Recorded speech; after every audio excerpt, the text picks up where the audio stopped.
Joining me now is Republican presidential candidate Carly Fiorina. Good morning and Happy New Year to you. Let's start with that video. Good morning, Dana. Good morning. What message do you take from Trump's appearance in it? Well, first, no one is responsible for ISIS ideology. I find it pretty rich that this ISIS propaganda tape talks about the cruelty of the West. These are, after all, people who crucify, behead, subjugate, rape anyone who does not share their radical Islamist theology. So let's get real here. On the other hand, it is also true that Barack Obama called ISIS a JV team, that Hillary Clinton, along with Barack Obama, declared victory in Iraq and withdrew all of our troops precipitously against all of the military advice at the time because of political expediency, thereby giving ISIS the opportunity to conquer territory and declare a caliphate, which meant that ISIS has become stronger. They are indeed not contained. So I think what we need to focus on is how to defeat ISIS. Frankly, neither Hillary Clinton, Barack Obama, nor Donald Trump have a plan to defeat ISIS because they don't understand the nature of the threat. I do, and I have a plan. Well, speaking of the Middle East, I want to ask about an escalating situation going on right now.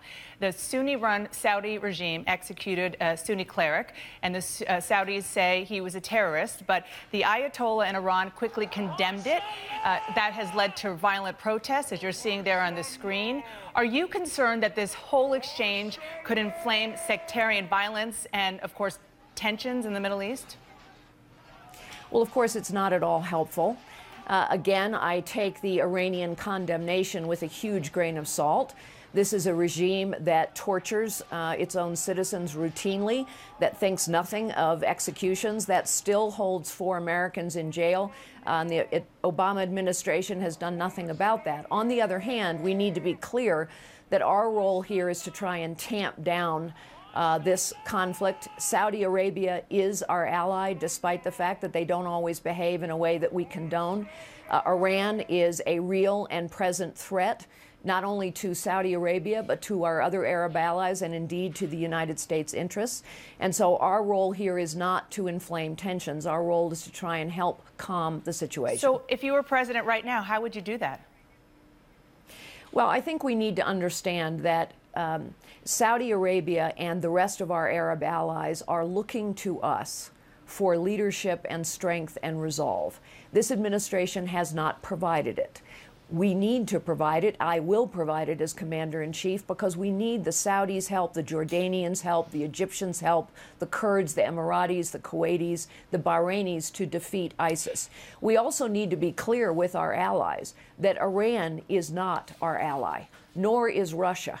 And so when Russia and Iran combine together in an unholy alliance, we cannot, as, for example, Donald Trump suggests, outsource leadership, our leadership in the Middle East, to Russia or to Iran. They are not our allies. They are our adversaries. Let's turn to what's happening here at home. President Obama is preparing to issue an executive order that will expand background checks on high-volume gun dealers.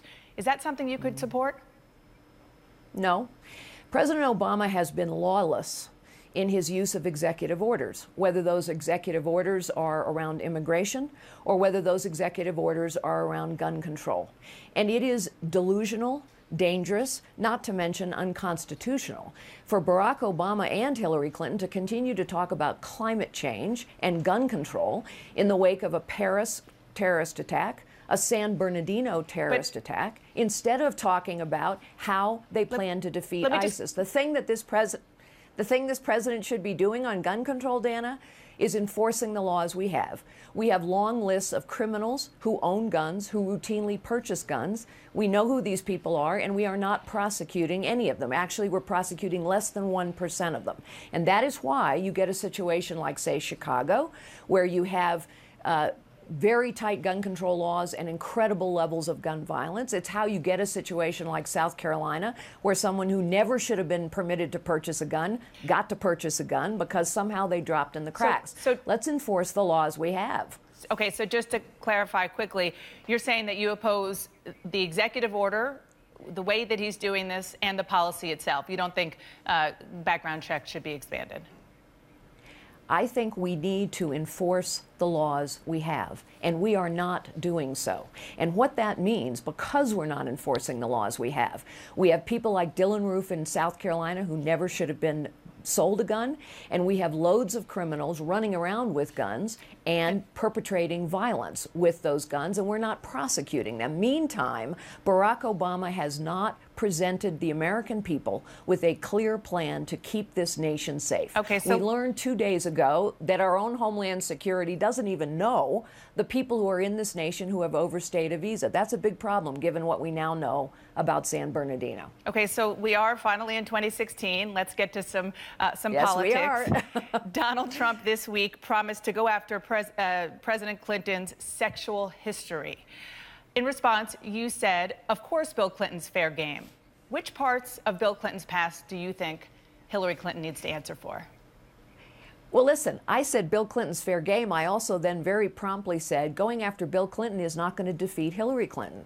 The way to defeat Hillary Clinton, which Donald Trump cannot, but I can, the way to defeat Hillary Clinton is to go after her track record, her lack of accomplishment, the reality that she has gotten every single foreign policy challenge wrong, and also to deny her what she wants to run on. She wants to run on the historic nature of her candidacy. We've heard you say that on many occasions, That's right. But you also said that Bill Clinton is fair game. So what did you mean by that? So is George. What I meant is that if any former president is fair game, Donald Trump threw George W. Bush under the bus several months ago. Any former president is fair game.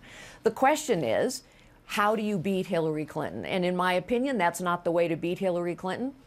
Donald Trump will run his race, and I'm going to run mine, and we'll see who wins. Let's talk about another one of your opponents, Senator Ted Cruz. He said this week he thinks he will have the Republican nomination wrapped up by the end of March. You were quite critical of him during the fight of Obamacare, which led to a government shutdown. Let's take a listen. There's no honor in charging a hill that you know you can't take, only casualties, although Ted Cruz maybe got name recognition and money along the way. But President Obama wanted this shutdown, and Ted Cruz played right into his hands. So do you think Ted Cruz would doom the Republicans' chances in November?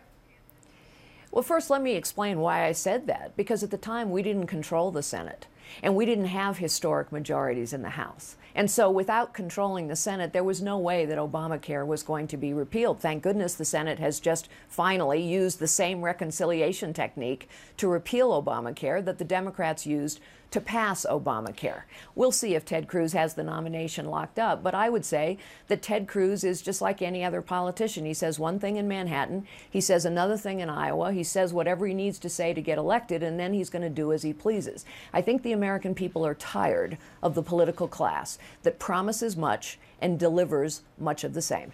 You just gave me an unfortunate segue to my next question, talking about the political class and saying one thing and meaning another when you want to get elected. Stanford University, that is where you went to college. They played Iowa it is my Friday. alma mater. It is. They played Iowa Friday in the Rose Bowl.